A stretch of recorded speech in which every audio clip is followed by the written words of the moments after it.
This is where I was born and raised. It was here where I was given a chance at life, being conceived after my mother was violated at the age of 16. This is where I received my education and learned with hard work, discipline, and courage anything was possible. But things have changed. This is not the Oklahoma I remember. Over the last several years, I've seen fear, chaos, and division tear this nation apart through the efforts of communists and the apathy of Republicans in name only, who are either incapable or unwilling to do whatever it takes to protect our God-given rights.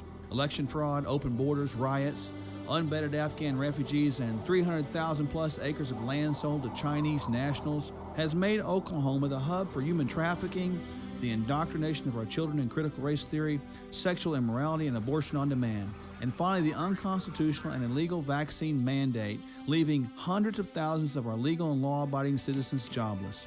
Enough is enough, and the political theater must stop. We must have a governor who's willing to lead legislators and Oklahomans to fight back against this tyranny and aggressively address these issues head-on.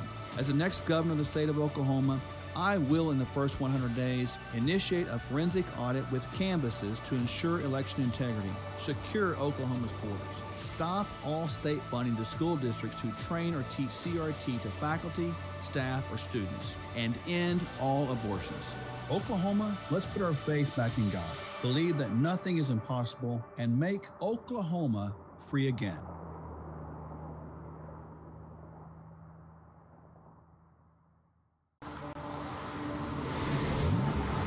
Oklahoma is my home. This is where I was born and raised. It was here where I was given a chance at life, being conceived after my mother was violated at the age of 16. This is where I received my education and learned with hard work, discipline, and courage anything was possible. But things have changed. This is not the Oklahoma I remember. Over the last several years, I've seen fear, chaos, and division tear this nation apart through the efforts of communists and the apathy of Republicans in name only, who are either incapable or unwilling to do whatever it takes to protect our God-given rights. Election fraud, open borders, riots, unvetted Afghan refugees, and 300,000 plus acres of land sold to Chinese nationals has made Oklahoma the hub for human trafficking, the indoctrination of our children in critical race theory, sexual immorality, and abortion on demand. And finally, the unconstitutional and illegal vaccine mandate, leaving hundreds of thousands of our legal and law-abiding citizens jobless. Enough is enough, and the political theater must stop. We must have a governor who's willing to lead legislators and Oklahomans to fight back against this tyranny and aggressively address these issues head-on. As the next governor of the state of Oklahoma, I will, in the first 100 days, initiate a forensic audit with canvases to ensure election integrity, secure Oklahoma's borders, stop all state funding to school districts who train or teach CRT to faculty, staff, or students, and end all abortions. Oklahoma, let's put our faith back in God, believe that nothing is impossible, and make Oklahoma free again.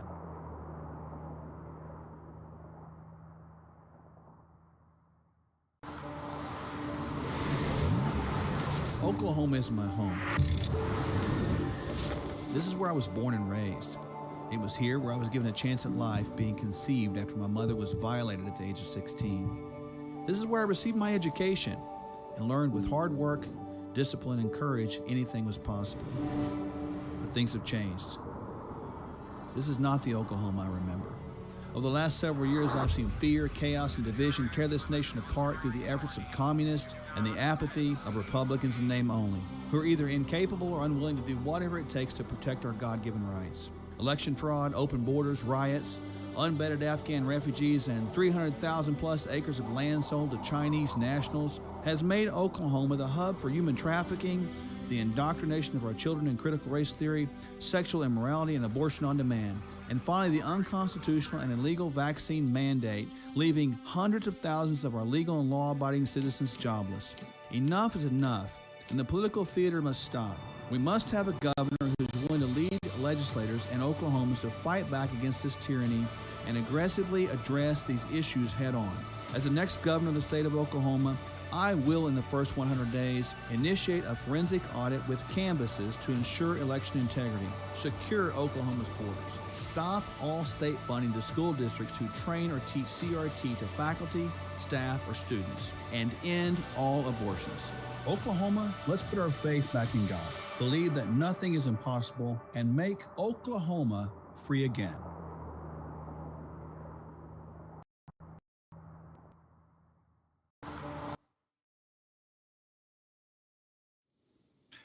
Welcome, everyone, to another of our virtual town hall gatherings. We've had a lot of these lately, but a lot of entertaining, awesome, amazing, informative, and inspiring guests, as you know. So thank you so much for everyone for tuning in tonight. Really appreciate you. As I say when we come on, my wife and I are honored to the very being in which we are, that you would choose to come on and join us in this journey. And a journey it has been. We've been all over this state, in every corner, it seems. As I've joked, we've been in the northwest corner of the state throwing cow patties at a fair. We've been in the southeast corner of the state watching my wife feed little baby lambs. They were cute, really, by the way. So we appreciate you joining us. And of course, we really want you to be informed. And that's why we're doing these, to give you access to candidates that are out there in your areas, in your districts, in your House districts and Senate districts as well. A couple reminders before we get going tonight, just to let you know, as always, there's a lot of events going on. And if you haven't downloaded our app yet, you need to. It's right here at Sherwood 2022, our website, sherwood2022.com. This app is so versatile and so useful because it's got a wonderful slogan on front: never bow down to tyrants, defy them. And I'll give you a little bit of tools on what we mean by that in just a second, and why that's really relevant today. But just know that tyranny is alive and well because people fear the government. And that's not the design of our republic, that should be ran and controlled and empowered by the people, for the people, as we the people. Freedom occurs when the government fears the people. And that's very important to understand. So I want you to make sure you download our app. And the key point here is you're going to see the issues, but you're going to see all of our events. So you'll see like tonight's town hall, and I'll introduce our guests in just a moment. Tomorrow night, we'll be on a town hall with John Mark Owsley and Senator Jake Merrick. That's tomorrow night. That's a big one. You don't want to miss that. A little sneak surprise for that. John Mark Owsley is going to give us some critical information about some CRT headquartered right here in the state of Oklahoma. You don't want to miss that. This man's got firsthand experience, clear, personal, observatory insight. So you don't want to miss that. Thursday night, we'll be in McLean County at the GOP meeting. Friday night, Stevens County at the Stevens County Fairgrounds. Saturday, we'll be in Edmonton on this event. And then Saturday night, we'll have an intimate dinner with John Bevere at the Embassy Suites Hotel. Sunday, we'll be speaking at Lighthouse of Hope Church in Okemah. And then, man, it just goes on and on next week. So a lot of things going on. Every night is something, but I want you to get this app and download it, because you can find out where we're going to be and what we're going to be talking about. Additionally, our issues are here. Make sure that you check these issues out. They are critically important. Every candidate should put where they stand clearly and concisely and specifically out here for everybody to see. It is a contract. It's too many things today that are spoken by politicians are not honored. They can't remember what they say, because when you don't tell the truth, your memory becomes faded. But when you tell the truth, memory becomes golden. It's consistent. It's true. So make sure that you use this app to even vet your own candidates, whether it be in Oklahoma or beyond. A lot of things going on today. Even some primaries going on with some friends of mine. The gubernatorial candidate primary is happening in the state of Oregon. I've got a friend up there, Mark Thielman. You saw him last night late on the town hall. He is in the middle of that fight right now. I'm waiting on a report on the final results on that. So make sure that you download this app. Super important. And make sure you support us what's coming up. Now tonight, as the Facebook feed, we're live right now on Mark Sherwood for Oklahoma Governor page. And we want you to make sure and populate your questions. You know who's coming on tonight. Begin to populate your questions and start sharing this. It's super, super important to do that. And I'll remind you to do that several times. I'll be monitoring the feed right here on my cell phone and relaying the questions as they come up as applicable to our particular guest tonight. So I want to make sure you know that. Couple of issues I want to address real quick before we introduce our first guest in about 4.5 minutes. One is the Roe v. Wade situation. We have all heard by now of the Justice Alito leak of maybe an opinion, maybe not an opinion. The bottom line is, I want to cut to the chase on this. No matter what they say, no matter what they do, whether this opinion gets overturned and saying it's a bad opinion or not, it was always a bad opinion. It was always a state issue. So don't be fooled by this. We could have stopped this abortion or never let it start a long, long time ago, because it's always been a state issue based upon the unique descriptors of the 10th Amendment, where the people and the states retain the power unless those powers are not specifically enumerated or given over to the federal government. And in this case, we never gave that power over to them. We just yielded and bowed down to an erroneous opinion by a rogue, out of control government that we fed. We fed it. And what you feed, get this, can either be something that consumes you or something that blesses you. What do you feed the most? And I want you to kind of ponder on that question as we go through tonight. What do you feed the most? So that issue is already over with. It's already settled. It's always been a state issue. Our state can and will stop abortion. At least I know that as your next governor. I can tell you we will stop and abolish abortion because as the Republican platform states clearly, it is contrary to the word of God. We believe that it should be treated as murder and statutorily equivalent of that. And we also resolved back in the GOP platform that we would bring it to before the House of both chambers vote. And we haven't done any of that. So I don't know what that means for integrity, but I know what it means for hypocrisy.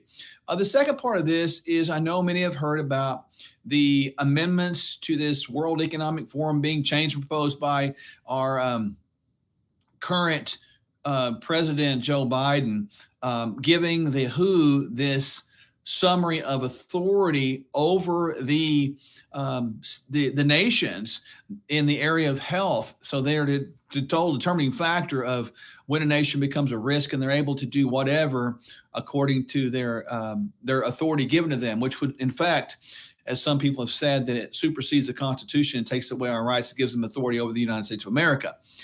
Two things. Number one, that is unconstitutional. Joe Biden cannot do that. He may do it, but it's not legal. It's not lawful. It's unconstitutional. And frankly, I believe it's treasonous. Quote me on that one. Secondly, it's always been a state issue. Back to the 10th Amendment. I don't care what they say. It doesn't apply to the states. It's completely irrelevant. The states hold the power. If the states want to be subservient to the WHO, they can. If the states choose to stand up for the WHO, they can clearly ask the WHO this question: who do you think you are on your way out of the state? Because borders matter, and the state borders and the county borders matter. And we're going to make sure we secure both under my administration as your next governor of the state of Oklahoma. Now, tonight, we're going to have three guests. The first guest tonight that I'll introduce in just a moment is a candidate for House District 48. The second guest is a candidate for House District 50, and the final guest tonight is going to be a House District 42 candidate. Now, I've known these people. They are righteous candidates, righteous people. They have a passion for the things of God and the things of the Constitution. They want to protect the kids. They want to protect the people. They want to represent the people with a spirit of honor and integrity. Now, it's important at these particular town halls that we find out where people stand, because it's meant to inform you. It's meant to intrigue you. It's meant to make you curious so you can ask your questions. So as, again, I'm monitoring the feed here on the page, I want you to ask your questions of these candidates if you want to. Now, we'll talk to each of them about 15 minutes or so and be right on the hour, 7:15 to 7:30, 7:30 to 7:45, and 7:45 to the top of the hour, 8 Central. And just know that we are grateful for them to be here. We'll make sure they put their websites on the feed. Now, the first candidate I want to introduce is the House District candidate, or a House District candidate of House District 48. And this is going to be April Brown. So, April, thanks for joining us tonight. We're so grateful for you to be here. Personally, my wife and I want to thank you for taking time out of your evening to be here. So, we appreciate you. Thank you, Dr. Sherwood, for having me. I appreciate it. All right. So, April, a lot of people, when they get into politics, they're like, House District 48, where is that? So, can you describe kind of the general geographic boundary? Yes, sir. Pauls Valley was redistricted. And so half of Pauls Valley is now in District 48. The other half is in 42 with Matt Huggins. Pauls Valley to Elmore City, some of Antioch, down to Elmore City. You go Foster, down 76 South to Hilton, and then over to Ardmore, and then back up I-35, some of Wynnewood, some of Davis, some of Wynnewood. And so it's a large geographic area for me to travel and knock all the doors, but I'm getting it done. Oh, you are. And I know you've been out there feverishly working. I get encouraging reports of your tireless work knocking on doors. So I really appreciate that very much. And I guess I'll ask you the question a lot of people do is, what made you decide to run for office? Well, Dr. Sherwood, that's a very good question. One of the main reasons that I decided to run for office, I was sickened by last year's heroes they were heroes last year and the year before because they were working through a pandemic, and then all of a sudden they're being fired because they didn't want to take a controversial shot.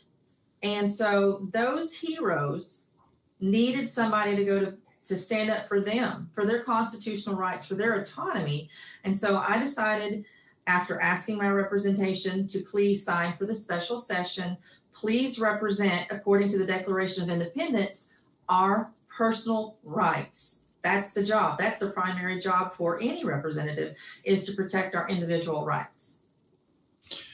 Yeah, and I agree with you, April. We've talked about that many times, about, yesterday's heroes were today's zeros. And that's kind of a sad thing. And as we stood up in the gap, and boy, lack of appreciation. And it wasn't about science. It was about political science. I think we all know that.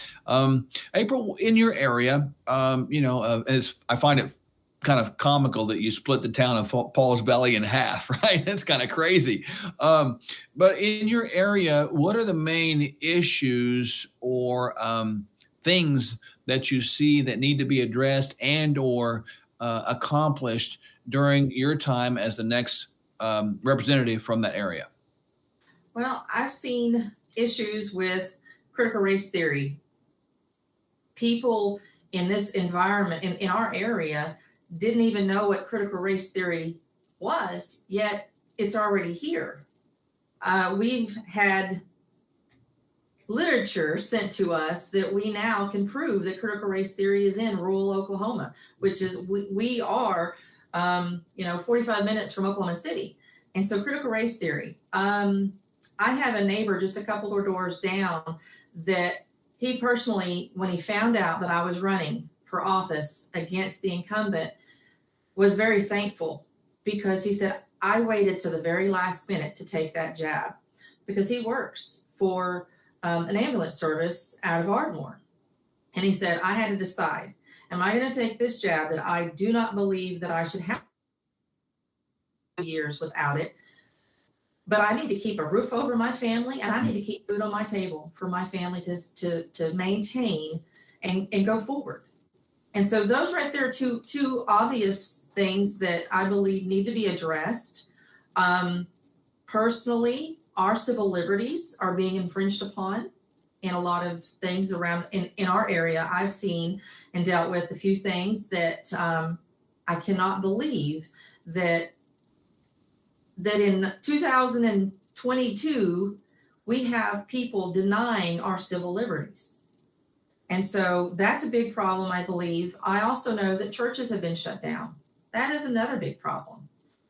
Some of these churches, one of them in particular, my husband preached at when we first came back to Oklahoma. And the lady that I just recently spoke to, she goes, we just couldn't keep our doors open because of all of the restrictions. And then we had no way to come back because everybody got out of church. Whether their heart's desire was to go somewhere else or to just stay home, because they believed what the TV said about the pandemic. And a lady just recently said, I loved it when you said in my opening statement at a meeting that I called it a plandemic. Mm-hmm. I said they had a plan. And closing the schools and closing the churches, they succeeded. And now recovering our economy, our students, they're 1 year to 2 years behind. That's an issue that needs to be addressed.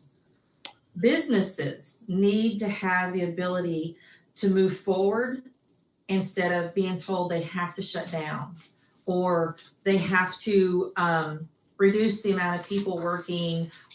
All of this is, I mean, I've seen businesses complain that they have spent a lot of money for their representation to go to the state capitol, and now they're not being properly represented. So that's some of the issues. Well, and you mentioned, I want to tag on one because I know people are going to ask this. You mentioned there was some literature sent to some students down there. Can you basically describe what that was? Because people are going to want to know. Well, stuff with critical race theory fully in it. I can say that it is very controversial. And so the material it's not something that I can physically show you right now, but the information is clear that it was critical race theory. It was clear that the social emotional learning.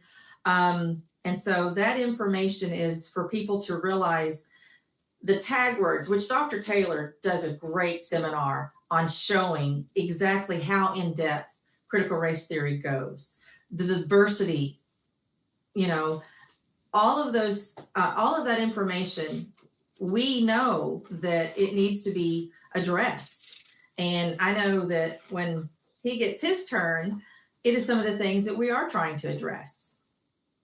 Yeah, and I appreciate you standing up for all these things, April.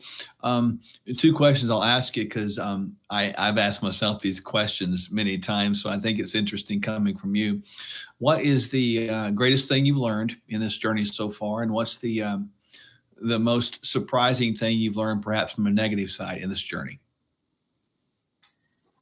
I would say the greatest thing that I've learned, probably for myself, has been not to rely on myself. That if it wasn't for the Lord Jesus Christ, I wouldn't be doing this. I wouldn't have a clue where to begin. But in November, whenever I announced my candidacy, because we didn't know until the 8th of November that Pauls Valley was redistricted. And so from November to right now, the Bible talks about in 2 Timothy, to study to show thyself so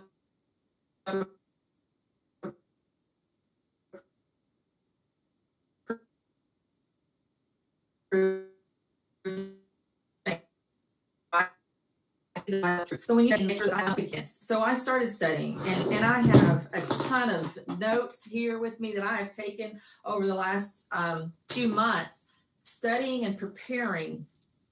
And so I've learned that just because someone says that they're going to represent us does not mean that they're truly representing us. Mm-hmm. And so as far as that question, not to rely on myself, that it's got to be the Lord. He has guided me to places that I never would have thought I would have been.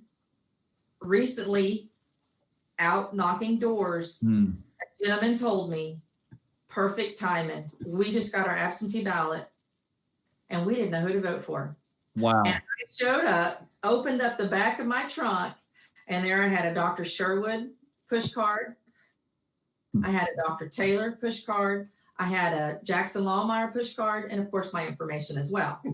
But I also had information in regards to bills that I was able to give him to say, look, if you want to understand what's important, look at the bills, look at the ones that have not been heard, and look at the ones that have been totally eliminated, Mm. you know. And I don't remember what your second question was because I was too focused on, and that's part of my downfall is one question, let's go forward. Yeah, the other was kind of the second half of that. I mean, what's the perhaps one of the things that you've learned that's not been so happy?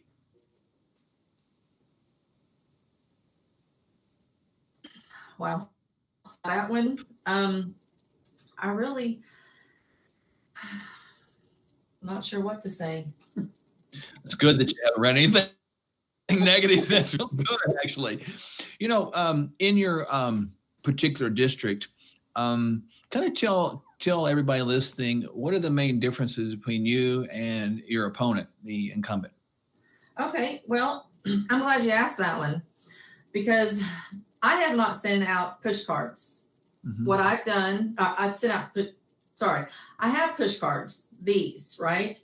I bought a couple of boxes of those. My opponent has sent out mailers.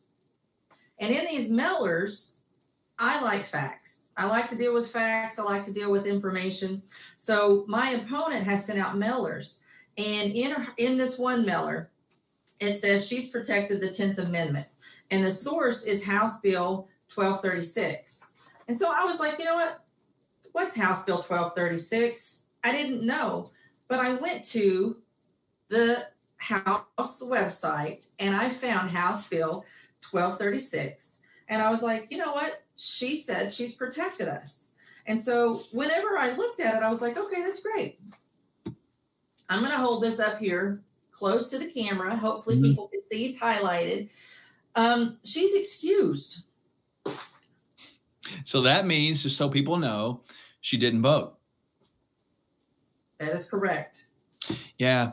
I have a second one. Okay. I have a second one.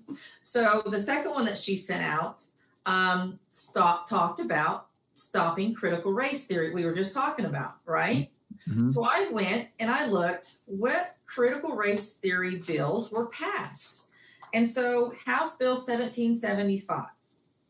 Now, House Bill 1775, first excused, second excused, third excused. So when you want to know what the difference between myself and her would be, if I say I'm going to do something according to my push cards, that I'm going to stand up for our constitutional rights, that I'm going to stand up for the unborn, because it's not a fetus, it's a baby. If I'm going to stand up for medical, educational, and religious liberties, I will. And so that I look at, that's a big difference with me. Now, a lot of Republicans claim to be pro-life. Mm-hmm. And I was curious, if the person that's representing me right now, she's pro-life. And so I went and looked for Senate Bill 1503, which is a pro-life bill this year, right? She's excused. Well, I think you made a pretty good case there, April Brown. I think you made your point. That's really good. This goes back to the idea of integrity, doesn't it? Yes, this is missing right now in this thing called politics. And I salute you for doing your homework. I salute you for doing just a little bit of investigation and giving people a real good, solid platform from which to embrace as far as information, because you presented information. It wasn't opinion, it was information. But you've also shared where you stood on things. I think, as we kind of come down to the end of, our time together, I want to make sure people know how to reach you. What's your website? It is aprilbrown2022.com. And Facebook is the same, April Brown 2022. We will make sure and post those things in the feed below.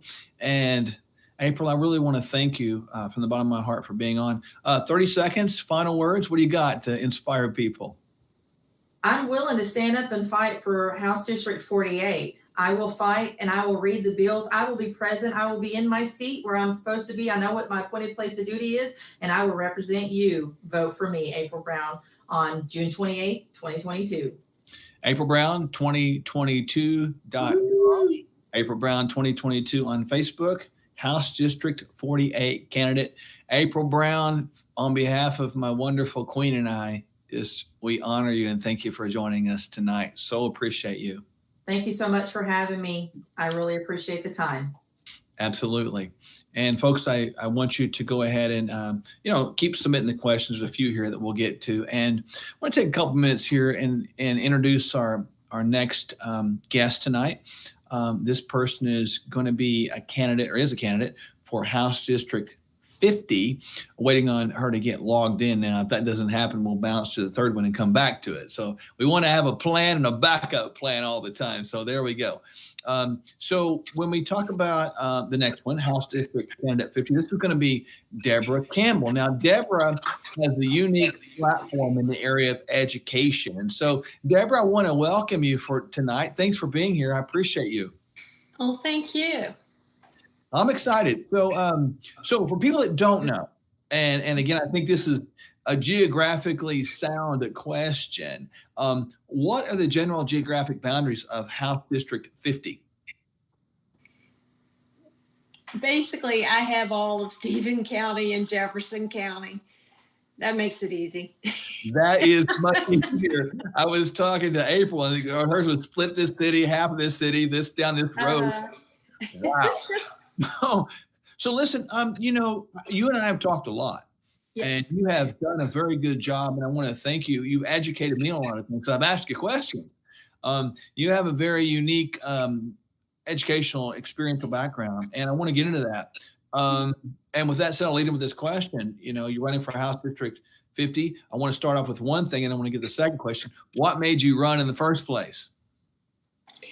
Well, I wanted to run because I saw that there was no representation. I had no representation. Communication for myself and other constituents is a big problem. Mm-hmm. Well, and I want to remind you folks who's listening, I am monitoring the feed here, and just so keep your questions coming. I'll make sure these all get answered live before we get out of here tonight. So keep the questions coming, keep sharing, share as you get in here, and make sure you keep these questions coming because I am monitoring every one of them. So, Deborah, you talk about this idea of lack of representation, specifically in the area of education. Talk about your unique experience and kind of where you come from, and then the unique insights you have regarding the same. Well, my professional background is in special education law that covers the ADA, the IDEA, Section 504. I worked at the Office for Civil Rights in the U.S. Department of Education, and I investigated noncompliance cases. Then in the private sector, I was a paralegal with litigation experience in administrative hearings, which had to do with the noncompliance cases for children with disabilities. Then I ended up becoming an independent contractor for families who had children with disabilities and basically did the same thing. And then later I went back to school, got a degree in crime victim services, and I have formal training for working with victims in domestic violence, DHS, all different circumstances where you may have those issues. But overall, I have over 20 years working as an advocate for family and children in a variety of ways. And I offer life experience. I'm not beholden to an employer or a lobbyist. So I have a lot to offer. What's your main concern regarding the children these days and what they're being exposed to, and where's it going as far as education goes? Well, we need to get back to the fundamentals of, the academics. We have a real problem with illiteracy. My biggest concern right now has to do with the sexualization of our children. And a lot of that comes through the health education. And I've made a commitment that I'm going to redefine health education. And you and I had a brief conversation about that. Because health education has become a backdoor for comprehensive sex education, as well as what they call sex ed social change. And then in April of 2021, Marcus McIntyre, Senator Haste, and I believe Baker, they had passed a bill which expanded health education. And it's a problem for me. I see a lot of danger coming from this, a lot of harm for the children. And I don't know how much the parents know about it. I'll give you a couple of examples from the bill. You've got micro credentialing of teachers so they can have standalone curriculum. Then they have a health education revolving fund. And I can't find any information on that, but I want to know, where's the money coming from? Is it Planned Parenthood? Is it an organization called SIECUS? It's SIECUS. Is it coming from the U.S. Department of Education? I don't know, but that money is conditional if it's coming from those sources. We have a lot of LGBTQ groups in Oklahoma that has an agenda as well that's going to impact our schools and our children. So I can go on and on. It's a lot to try to cover in a short period of time. Well, now, I'm assuming you have some of this on your website or available for people to do. And how do they reach you? What's your website?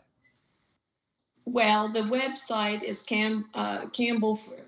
Sorry, I'm losing my voice. It's Campbell for House District 50. They can find me on Facebook. That's where most of my writings are. I'm actually going to be I should have a paper by the end of the week. And that paper is called the Campbell Scoop. And I've got a lot of, like that? And it has a lot of articles I've written on these subjects. Some of it has to do with disabilities, because COVID did have an impact on the children with disabilities, and nobody was talking about it.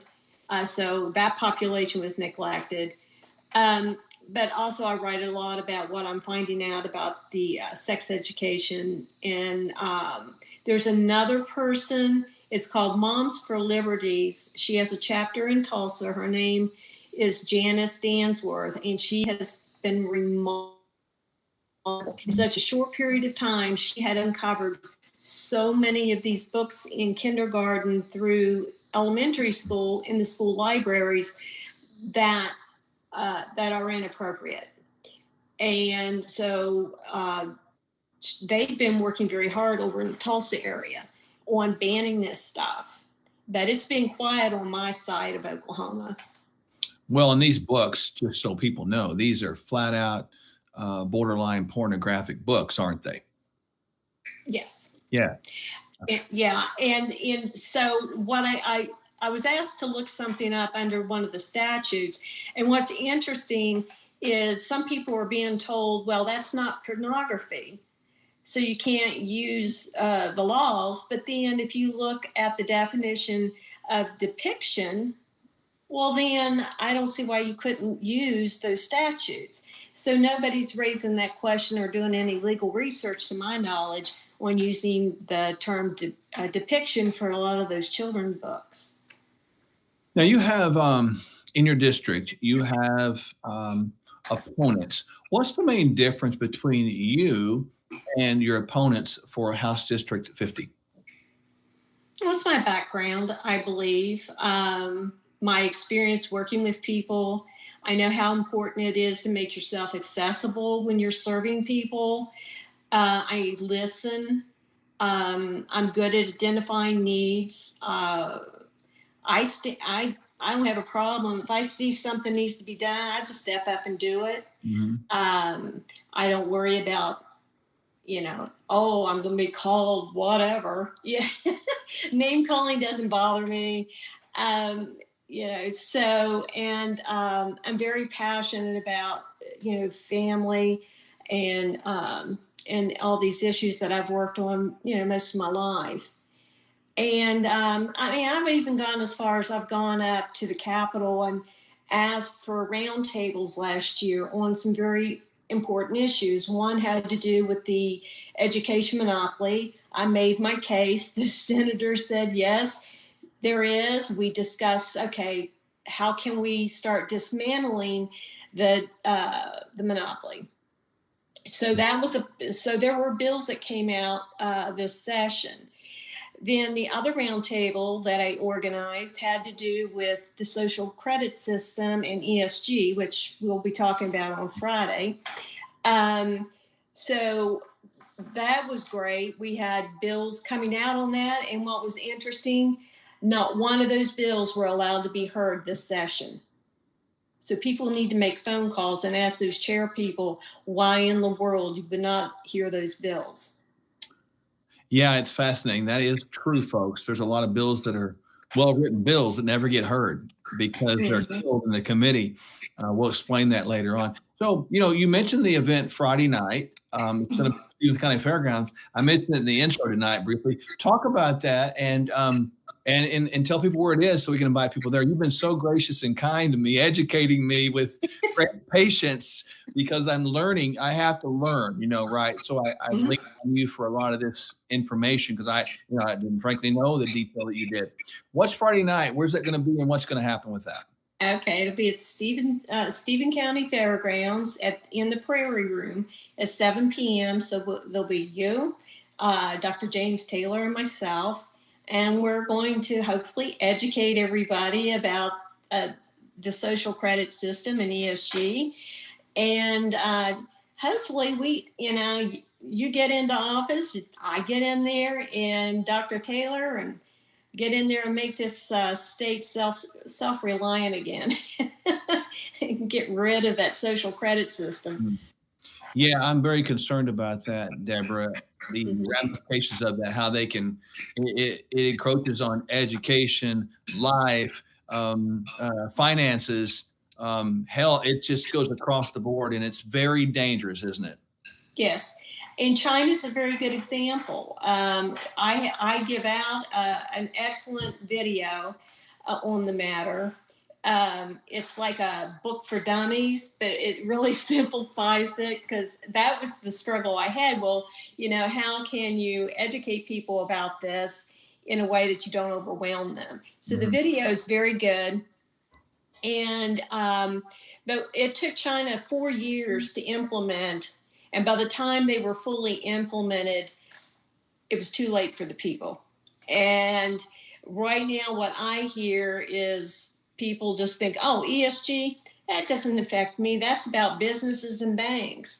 But it will affect you. It'll affect your paychecks.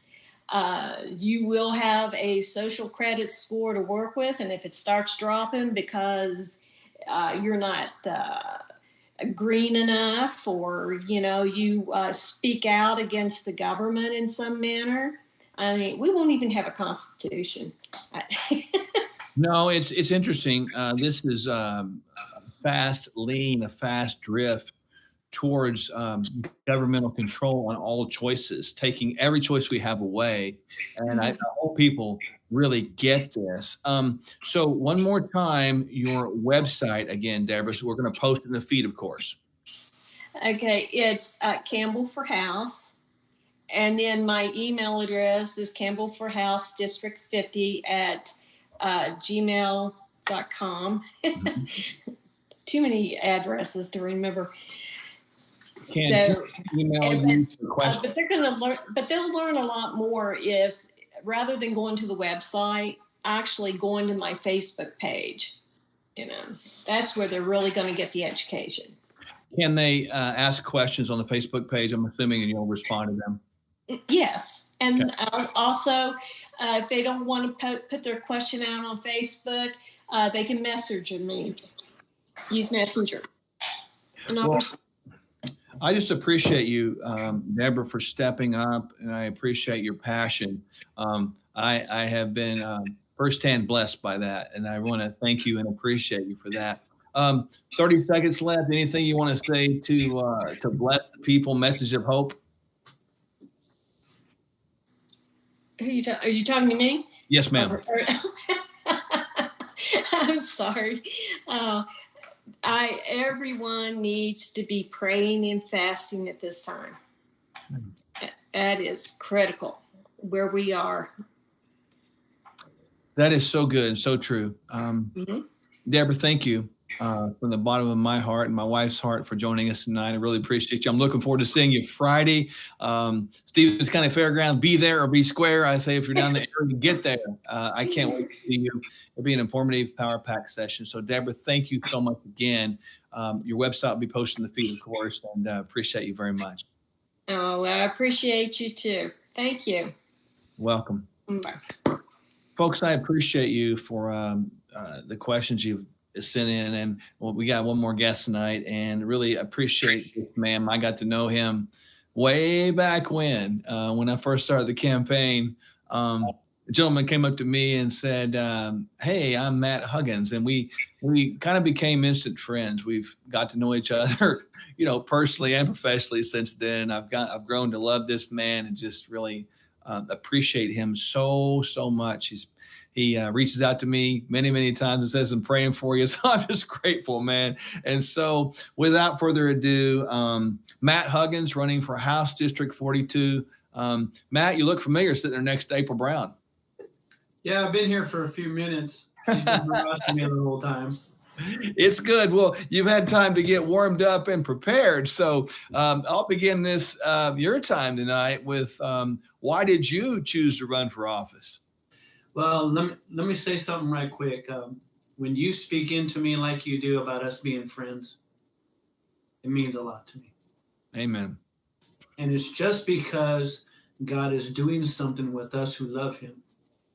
And he's calling us to be better than what everybody else has been. I know I have nothing against other people at all. I love people. But man, this is such a great time to the movement of God. I mean, what God is doing. But when you speak into me like that, I just want you to know that I love you and I appreciate you very, very much. Well, I appreciate that, and thank you for all your encouragement. It means I forgot the question. So, well, the question was, have you lost your mind? What made you run for office? That's what my pastor said. He said, I don't know what's wrong with Matt Huggins, but he's running for office. I think we're all in the same boat, Mark. I think I would say the biggest problem that I've seen is it's our own right. It's our own. I think that's the biggest letdown. These people who say they have the same values, the same moral values, the same ideologies, the same work ethic, but yet it's like they have forgotten what this country was really founded on, which was the Constitution and the Declaration of Independence. Civil liberties are very big with me. I understand that individuals have rights. Even if I disagree with some, we have rights. And our representation has not done it, Mark. They say and talk and they pass these laws and everything looks really nice on the outside, but they don't do anything to protect us.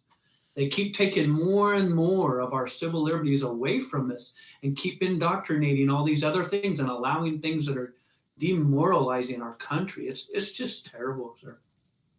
Yeah, it is quite pathetic. Now, I had to ask you this, since April's got one half of the city of Pauls Valley. Describe the other half, the geographical boundaries, more or less, of House District 42.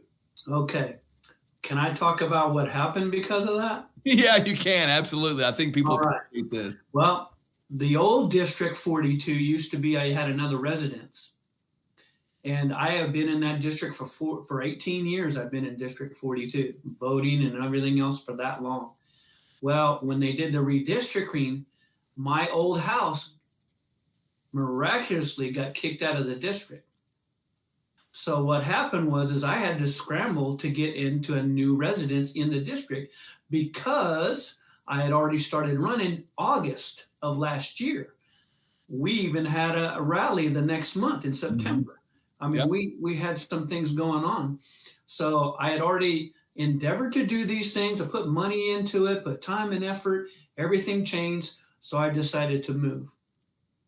Sell my place. I haven't sold it yet, but we have a house in the district, so I decided to remodel it. We remodeled it.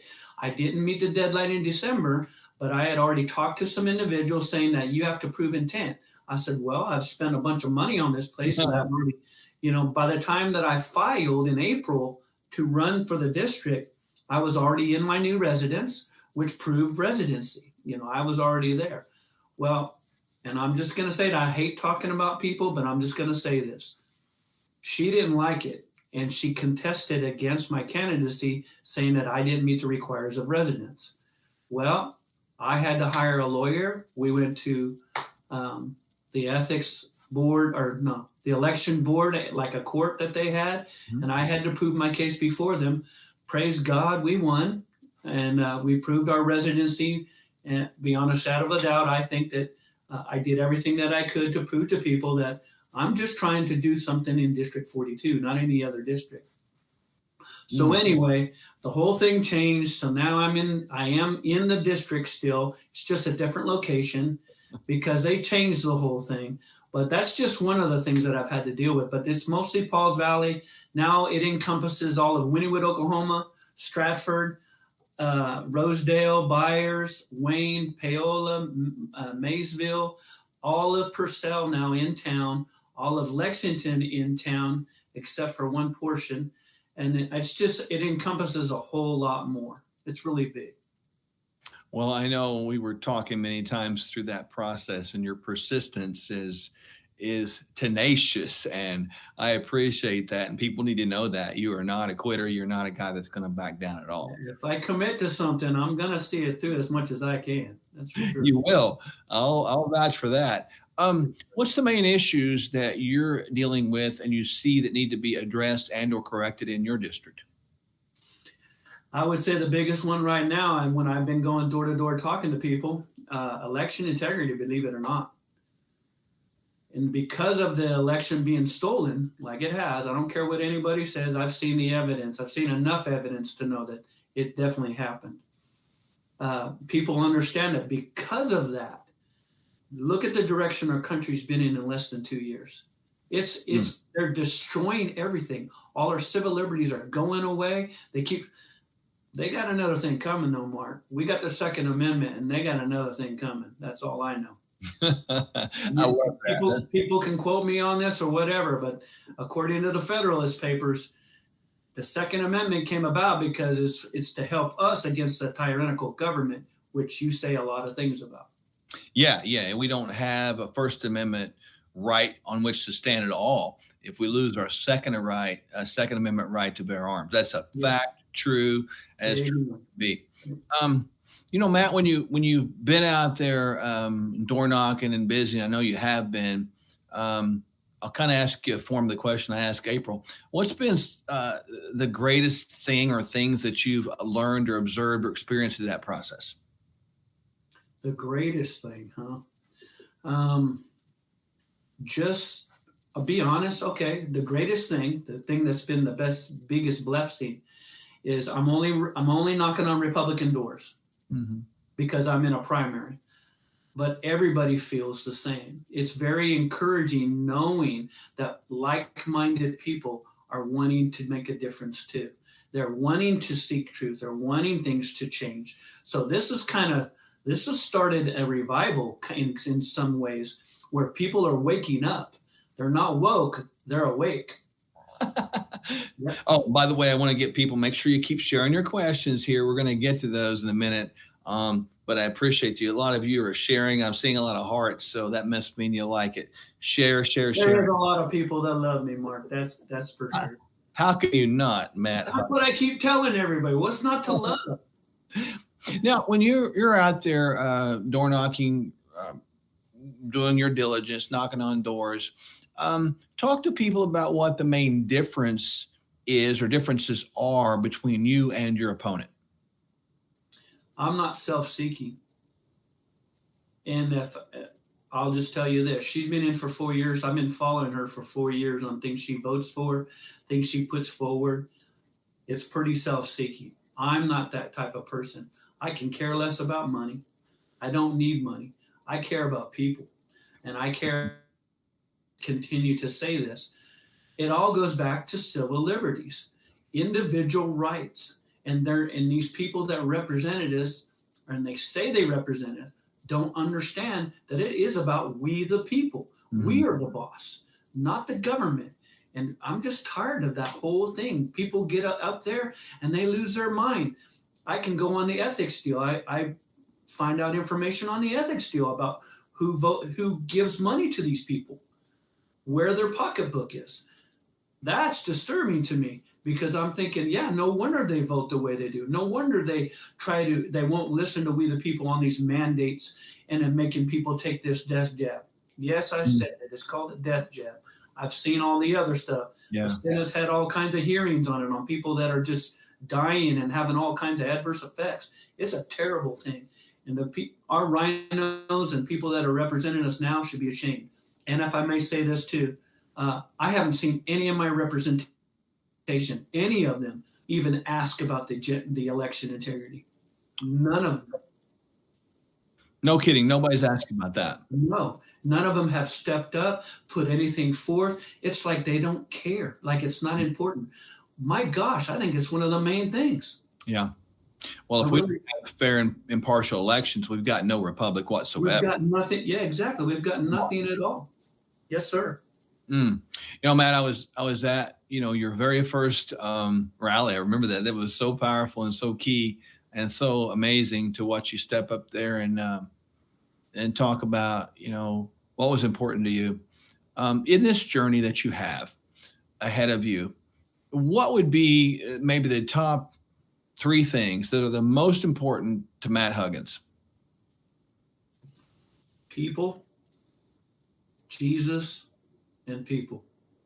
That's a pretty straightforward answer. I love that. People are very important to me, Mark. I mean, I'm involved in things. I want to help people. I don't want to enable people, but I want to help them. I want to give them hope. I want to give them opportunity. I want to give them information so they can change their mind. The Bible says that study to show yourself to prove unto God, a workman not to be ashamed, rightly dividing the word of truth. Information. My people perish for lack of knowledge. Mm-hmm. It's all about information. And I'm always trying to, I don't know if I'm trying to convince them, but I'm trying to give them something else to think about. Matt, what's your website and how can people get in touch with you? It's pretty simple. Huggins22.com. I got Facebook stuff too.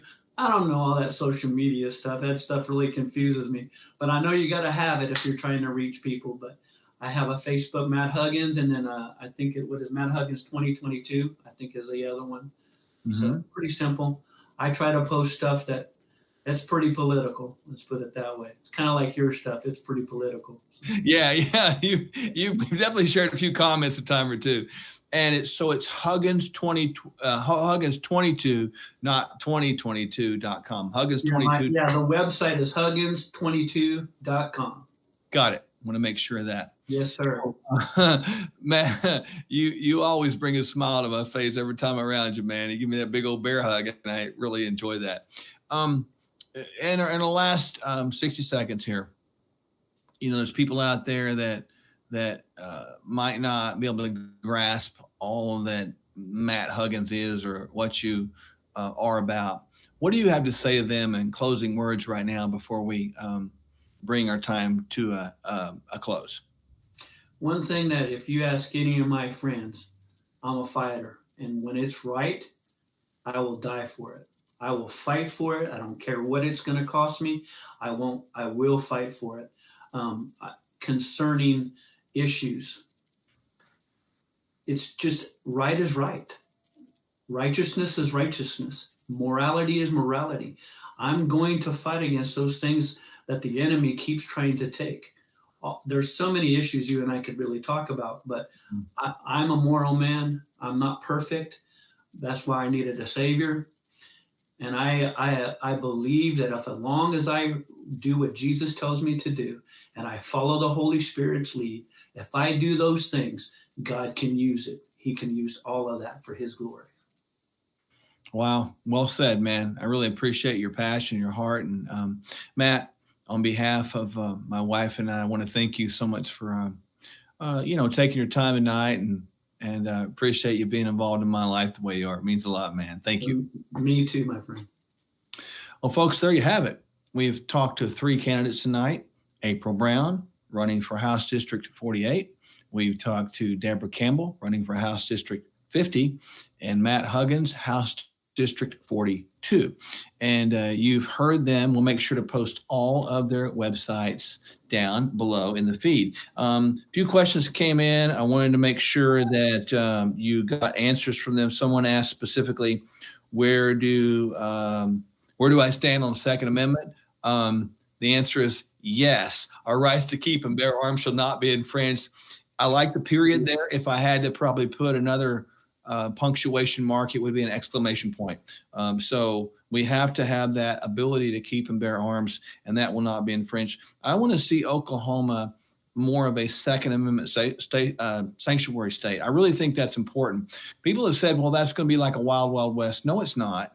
It's going to be keeping and bearing arms such as the rights clearly described in the Constitution, rights given to us by God. And it's not about seeing who can just defend yourself against a house break-in person, but it's actually to defend yourself even against government overreach. That's the point of it. And I think Matt Huggins talked about that a little bit.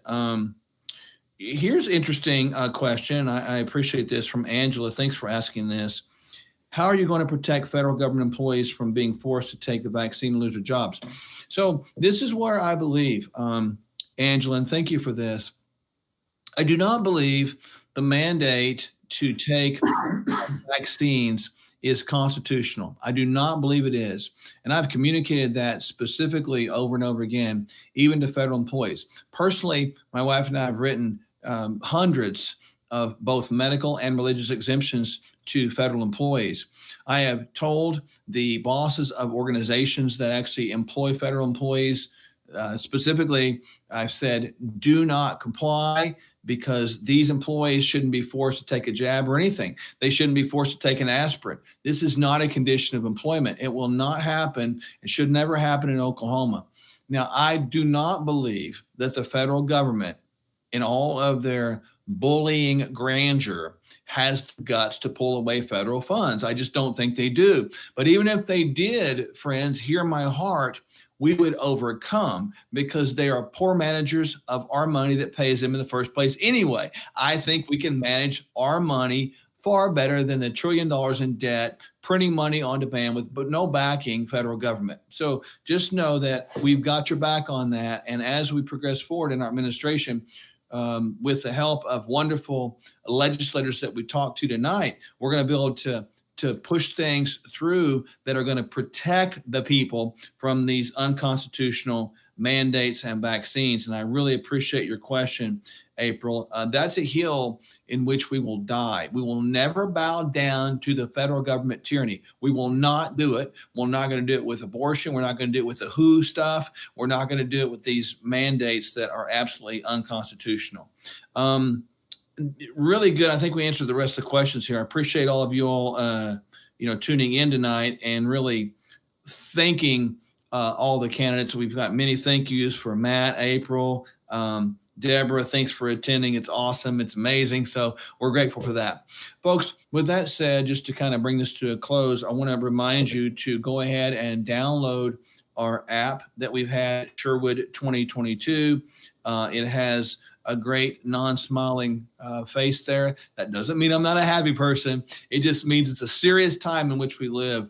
And folks, in times like this, just understand, when your back's against the wall, that's probably the best place you need to be, because when your back's against the wall, you have nowhere to go but forward. And if you don't go forward, People have asked, why do you fight forward so much? Why do you go at this thing so hard? And the candidates can answer the same question I answered like this. We go at it so much, not because we're focused so much on the enemy, but we're focused so much on what we're trying to protect behind us. I do not want the enemy to overwhelm me to get to them. That's going to be the children, the future, our next generation, our legacies behind us. Folks, if we do not step up now, we are lost. But I've got news for you. I've got some great news for you. I've got some hope I'm going to deal to you tonight. So I'm going to become a hope dealer for the next 2 minutes before I sign off. Folks, we have an opportunity right now to bring about change that means something, not change that's just verbalized, but change that is paralleled with this thing called action. Faith without works is dead. Words without action is nothing more than political, nonsensical, and even religious babble. I don't have time for babble. The best sermons that I've ever seen and the best speeches that I've ever heard have been things I've seen lived out before my very eyes. Don't miss the opportunity ahead of you. Yes, our backs are against the wall. Yes, we're being pushed on every side. But folks, that what brings out character. That brings out honor. And that brings out what's inside of a person. And that's called courage. So I am thankful for the pressure. I'm thankful for the tough times. I'm thankful for the times that pushes me in the corner because it finds out and it brings out what is the best of mankind. In times of adversity, great men, great women step up and are identified. They step up, stand up, speak up, and they stand out in times of adversity. In times of adversity, promote those good times to come back. We must hang on to those good times. Never take it for granted ever again. If we do, we'll find ourselves right back here once again. But folks, the opportunity right now is in front of us to make not just Oklahoma great and free again, but to make this great nation great and free again. But folks, remember this. We cannot make America great again if we can't begin to focus on making our backyards great again. Make sure you get your focus right. The federal government is not your savior. The federal government needs to shrink. Who we put in the federal offices is important, but it's not quite as important as who we put in local and state offices. For our republic is saved not by the federal government, but our republic is saved by the local and state government. Let us live firm with the 10th Amendment, firm with confidence, and believe, in fact, that we the people can rise up, stand up, speak up again, and be represented well the way God intended. And we love you very much. Folks, may God bless you, your families. My wife and I are grateful for you. May God bless the great state of Oklahoma as we make it free again. We've got to have your votes on June 28th. That's the primary. Don't forget, June 28th. If you're supposed to give, you got all the websites here. I encourage you to give into these campaigns. Give your time and your money into these campaigns. Get involved. They need money to buy flyers. They need money to buy gas. My goodness, the way gas is going, they're going to need a lot of money to buy gas. So keep the funds coming in.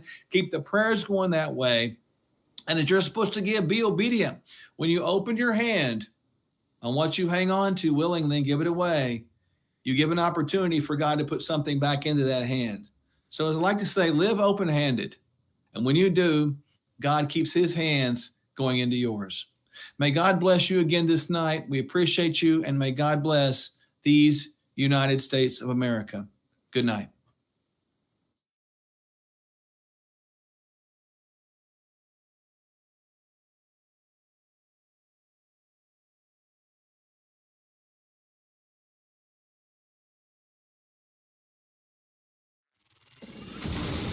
Up is down, left is right, bad is good, confusion.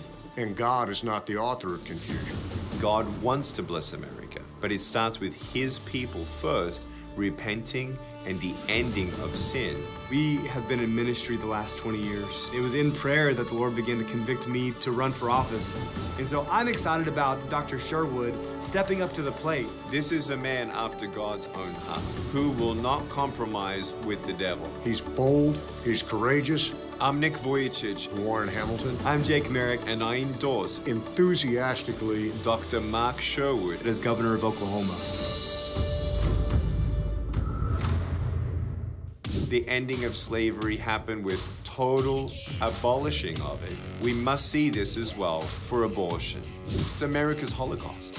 We still have abortions in Oklahoma. How can you be pro-life and have one abortion? Why not stop it right now? And I make a commitment right now that I'm going to do everything I can to completely abolish abortion in the state of Oklahoma within the first 30 days of office. Vaccine mandates that are being rolled out right now are entirely unconstitutional and unbiblical. Every state that's a member of these United States, that's a member of our union, said we'll abide by the Constitution. That's why we don't tinker with it too much. So I believe the word mandate doesn't equate to law. I am a big believer in the 10th Amendment, and that means state sovereignty. I would propose that every single business owner in Oklahoma that's affected by that ridiculous mandate push back and say no, because they don't own you. The federal government does not own you. We need to own that amendment, understand what it is, and not be afraid to push back. We have to understand where critical race theory came from. Obviously, it comes from the Marxist handbook. And if we preach this and promote this, we end up a Marxist nation. It is not social justice. It is not anti-racism. It's actually racism in its purest form.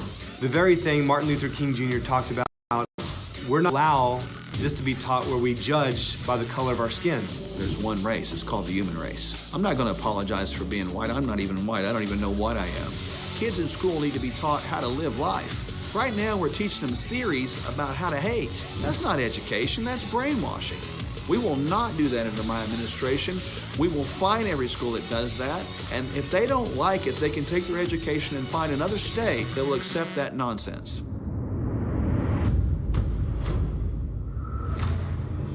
People all need to be healed. Our state needs to be healed, our land needs to be healed, the economy needs to be healed, and our confidence needs to be healed. Our hope needs to be restored. God has gifted us as healers. We know that we're called to not just heal people individually like we do, but we know now we're called to heal a group of people called the state of Oklahoma. My name is Mark Sherwood, and I'm running for governor of the state of Oklahoma.